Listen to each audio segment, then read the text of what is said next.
آج سے 12 سال پہلے مصر کے بازار میں ایک درویش گھوما کرتا تھا۔ اپنے ہاتھ میں لاٹھی تھامے وہ درویش بستی بستی سفر کرتا تھا اور ان کی زندگیوں کو بدل دینے والی نصیحت کرتا تھا۔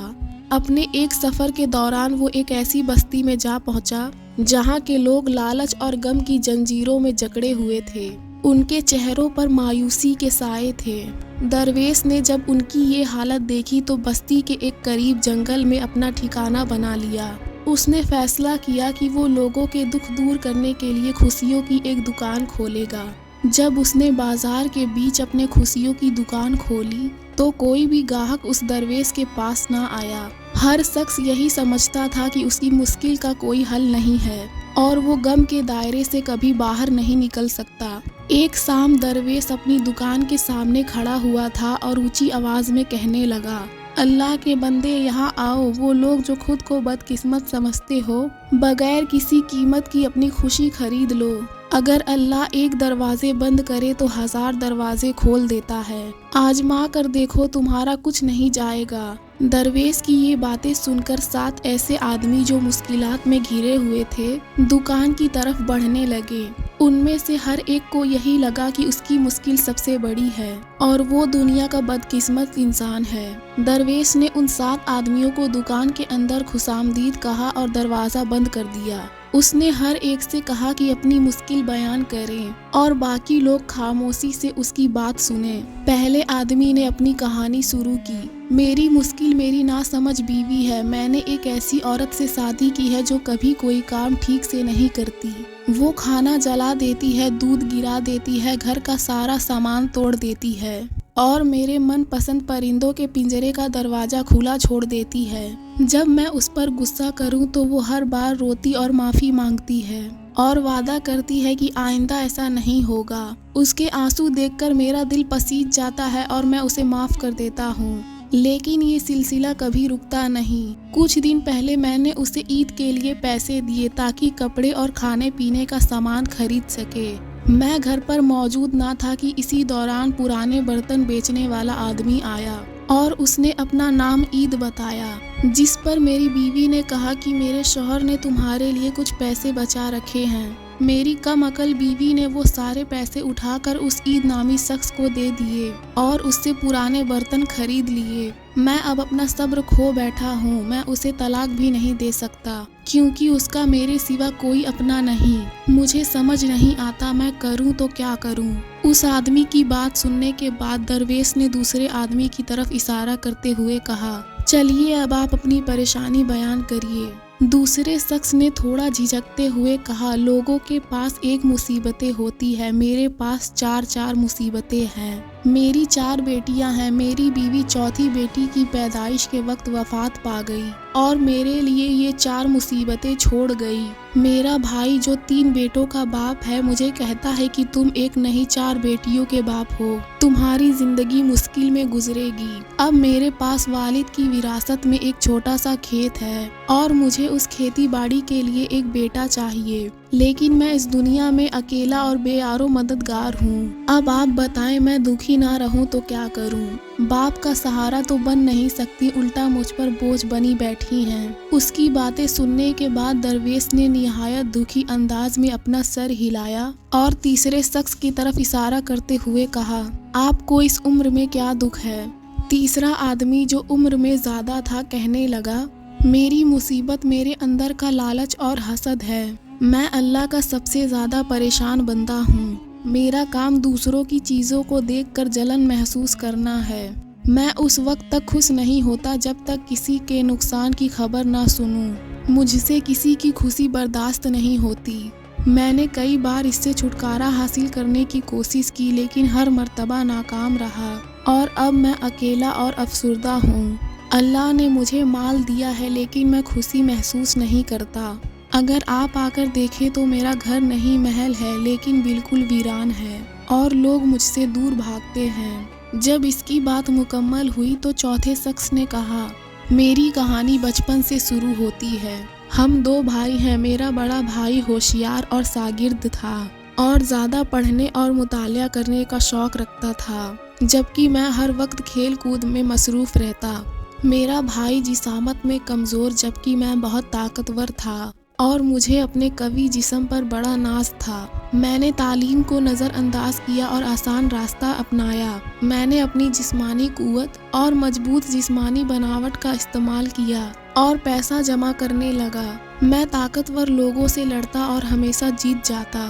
یوں مجھے انعام میں رقم ملتی۔ لوگ میری لڑائی پر شرط لگاتے، کوئی اپنے جانور پر شرط لگاتا، کوئی پیسوں پر تو کوئی اپنے جائیداد پر۔ میں ہمیشہ جیتتا رہا اور سوچتا رہا کہ میرا بھائی کتنا بے وقوف ہے جو اپنا وقت ضائع کر رہا ہے۔ لیکن جسمانی طاقت تو عارضی تھی۔ میں ایسا بیمار ہوا کہ نہ طاقت رہی اور نہ پیسہ۔ میرا بھائی اب ایک عالم ہے اور اس کا علم کبھی ختم نہیں ہوتا۔ وہ اپنے ارد گرد لوگوں کے لیے عظیم بن گیا ہے۔ جب بھی میں اسے دیکھتا ہوں تو محسوس کرتا ہوں کہ میری کوئی قدر نہیں اور نہ ہی کوئی فائدہ۔ جب میں اپنے بھائی کے ارد گرد لوگوں کو احترام سے کھڑے ہوئے دیکھتا ہوں تو غم کے بادل میرے اوپر اپنا سایہ کر لیتے ہیں۔ خدا گواہ ہے، میں اسے جلتا نہیں لیکن اندر ہی اندر کڑتا ہوں۔ پانچواں شخص جو شدید غمگین نظر آ رہا تھا کمزور آواز میں بولا کہ میری مصیبت یہ ہے کہ میں نے کبھی رازداری نہیں سیکھی۔ میں نے دوسروں پر حد سے زیادہ بھروسہ کیا اور ہمیشہ نقصان اٹھایا۔ میں لاکھ کوشش کرتا ہوں لیکن دوسروں سے اپنی بات چھپا نہیں پاتا۔ میں ایک غریب مچھیرا ہوں، میری کشتی ٹوٹی پھوٹی حالت میں ہے اور جال بھی پھٹا ہوا ہے۔ میرے ساتھ جو باقی مچھیرے تھے ان سب کی قسمت بدل گئی، کیونکہ میں ہر دفعہ انہیں اپنا راز بتا دیا کرتا تھا کہ مچھلی کہاں ملے گی۔ ان کی کشتیاں اور جال مجھ سے بہتر تھے، وہ ہمیشہ میری بتائی ہوئی باتوں پر فائدہ اٹھاتے رہے۔ میرے تمام ساتھی خود تو خوشحال ہو گئے لیکن کبھی انہوں نے میری طرف پلٹ کر نہیں دیکھا۔ آج میں اکیلا اور غریب ہوں، کوئی میری مدد کو تیار نہیں۔ میں اس دنیا کا سب سے زیادہ دکھی انسان ہوں۔ پھر درویش کی نظر ایک نوجوان پر پڑی۔ درویش نے اس سے مسکراتے ہوئے کہا، تم تو ابھی جوان ہو، تمہیں کیا دکھ ہے؟ وہ سب کی طرف دیکھ کر گھبراتے ہوئے بولا، میں اندھیرے سے بہت ڈرتا ہوں۔ ایک دن میرے والد نے مجھے پکارا اور رات کے وقت کہیں کسی کام سے جانے کو کہا، تو میں نے جواب دیا کہ وہ جگہ تو بہت دور ہے اور دنیا میں اندھیرا چھایا ہوا ہے۔ والد نے کہا، میرے بیٹے کیا تم اندھیرے سے ڈرتے ہو؟ میں شرمندہ ہوا اور جواب دیا کہ نہیں، مجھے کسی چیز کی پرواہ نہیں۔ میں یوں گیا اور یوں آیا۔ پھر میں نے کھانا اپنے ساتھ باندھا، لیکن جب میں گھر کے دروازے سے باہر نکلا تو اندھیرے کو ہر طرف چھائے ہوئے دیکھا۔ مجھے اپنے قدموں کی آواز کے سوا کچھ سنائی نہیں دیا۔ اندھیرے کا خوف میرے دل میں سرایت کرنے لگا اور دہشت نے مجھ پر قابو پا لیا۔ میں نے فوراً خود سے کہا، نہیں، میں یہ نہیں کر سکوں گا۔ پھر میں گھر کے باغیچے میں اس روشنی کے قریب بیٹھ گیا جو ابا نے دروازے کے قریب جلا رکھی تھی۔ وہیں بیٹھے بیٹھے میں نے کھانا کھایا اور پیسوں کو وہیں جھاڑیوں میں چھپا دیا۔ اب میں پریشان تھا اور وہیں بیٹھا سوچ رہا تھا۔ کچھ دیر گزر گئی، پھر میرے دماغ میں ایک ترکیب آئی جس کو سوچ کر مجھے کچھ تسلی ہوئی۔ میں نے اپنے کپڑے پھاڑ دیے، چہرے کو مٹی سے داغدار کیا اور خوف سے چیختے ہوئے رونا شروع کر دیا۔ بچاؤ، چوروں نے مجھے لوٹ لیا، انہوں نے مجھے مارا اور کھانا اور پیسے بھی لے گئے۔ میرے چیخنے پر ابا اور باقی سب گھر والے بھی میرے پاس آ گئے اور مجھے دلاسا دینے لگے۔ یہ دیکھ کر میں اور بھی چیخنے لگا، مگر کہانی میری مرضی کے مطابق ختم نہ ہوئی۔ ہمارے بزرگ پڑوسی جنہوں نے سب کچھ اپنی کھڑکی سے دیکھ لیا تھا، انہوں نے میری حقیقت سب کو بتا دی۔ میری حقیقت فاش ہو چکی تھی۔ میں شرم سے کئی دن اپنے کمرے سے باہر نہ آ سکا۔ ایک رات میں نے حقیقت میں اپنے پڑوسی کے باغیچے میں چور دیکھے۔ اس بار میں سچ بول رہا تھا۔ میں نے ابا کو جا کر بتایا لیکن انہوں نے میری بات نہ سنی۔ میں سچا تھا لیکن کسی نے مجھ پر یقین نہ کیا۔ بزرگ کا گھر لوٹ گیا۔ میرے جھوٹ بولنے کا نتیجہ یہ نکلا کہ کسی نے میری بات نہ سنی۔ میں اداس ہوں کیونکہ لوگ مانتے ہی نہیں کہ میں جھوٹ بولنا چھوڑ چکا ہوں۔ سب لوگوں کی نظر 7ویں شخص پر گئی۔ اس کا وقت آیا تھا کہ وہ بولے، مگر وہ اپنی جگہ سے نہ ہلا۔ درویش نے کہا، کیا تم اپنی مصیبت ہمیں نہیں سناؤ گے؟ وہ شخص جھکے ہوئے سر کے ساتھ کمزور آواز میں بولا، میری مصیبت ظلم ہے، میں ایک ہی وقت میں ظالم اور مظلوم بھی ہوں۔ میرے 3 بیٹے ہیں، میں نے ان کی اچھی تربیت بھی کی، انہیں تعلیم دی اور ان سے کبھی بھی کچھ نہیں چھپایا۔ پھر میں نے فیصلہ کیا کہ انہیں ان کی عملی زندگی شروع کرنے کے لیے کچھ رقم دوں۔ میں نے ان کے درمیان برابری رکھی، کسی کو دوسرے سے زیادہ اہمیت نہ دی۔ عبدل میرا چھوٹا بیٹا ہے اور میرے دل کے بہت قریب ہے۔ وہ نرم دل، مہربان، میٹھا بولنے والا اور خوش مزاج ہے، لیکن میں نے عبدل سے اپنی محبت کا کبھی اظہار نہیں کیا۔ میں سوچتا تھا کہ باقی بیٹے کہیں یہ بات دل پر نہ لے جائیں۔ جب میں نے پیسوں کی تقسیم کا ارادہ کیا تو میں نے دیکھا کہ دونوں بھائی عبدل کے کان میں سرگوشیاں کرنے لگے۔ میں نے محسوس کیا کہ دونوں بھائی عبدل کے نرم دل کا فائدہ اٹھا کر اس کی رقم کو کسی بہانے سے حاصل کرنا چاہتے ہیں۔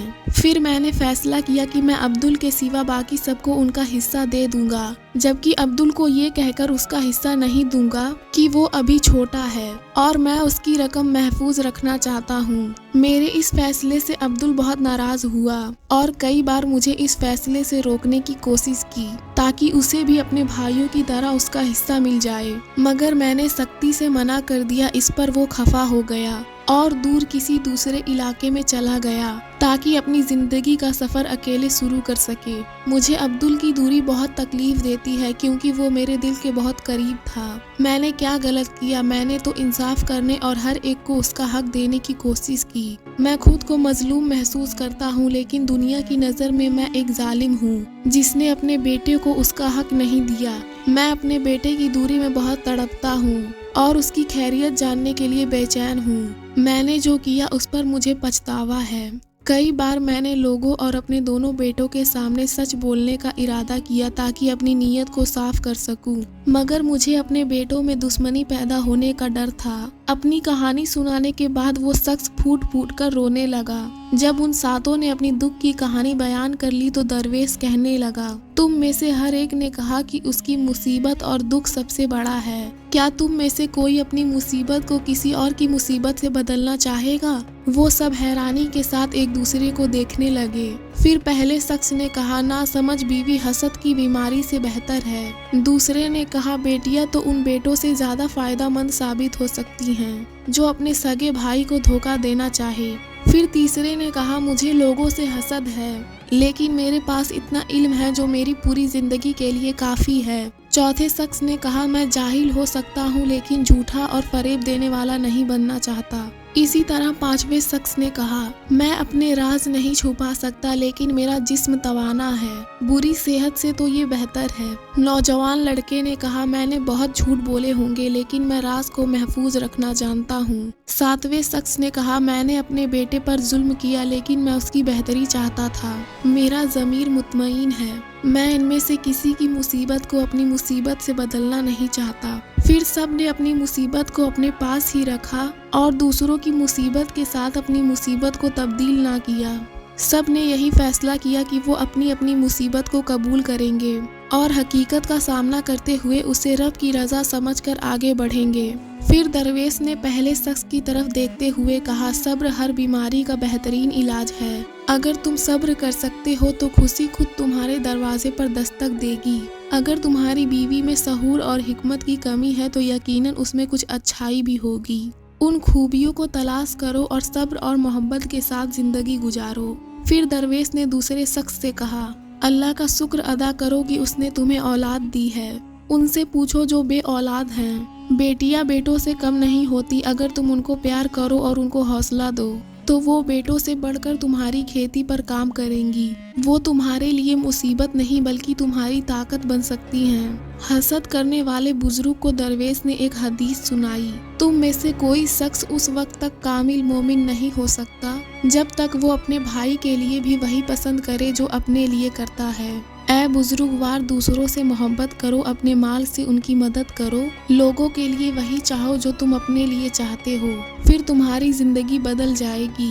مچھیرے کو مخاطب کرتے ہوئے درویش نے کہا، ہم سب تمہاری کشتی کی مرمت میں مدد کریں گے۔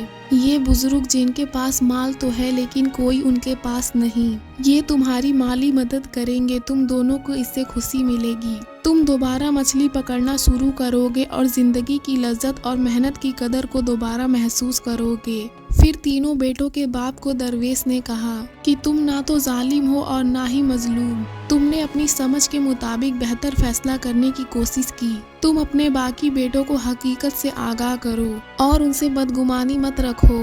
تمہارا سب سے چھوٹا بیٹا تمہارے پاس واپس لوٹے گا۔ کبھی کبھی اللہ ہمیں آزمائش میں ڈالتا ہے اور ہمیں اللہ کے ہر فیصلے کو تسلیم کرنا چاہیے۔ اسی طرح درویش نے دکان میں موجود باقی تمام لوگوں کو نصیحت کی اور سب کے چہرے پر مسکراہٹ آ گئی۔ جب سب وہاں سے جانے کے لیے اٹھے تو درویش نے ان سے کہا، ہم انسانوں کو اپنی ارد گرد کی خوشیاں نظر نہیں آتی کیونکہ ہم ہمیشہ مزید خوشی کی طلب رکھتے ہیں۔ ہمیں علم نہیں ہوتا کہ جو خوشی ہمارے پاس ہے اس سے بڑھ کر کچھ بھی نہیں۔ اگر آپ کو ہماری کہانی پسند آئی تو ویڈیو کو لائک کریں اور بھی ایسی کہانیوں کے لیے ہمارے چینل کو سبسکرائب کریں۔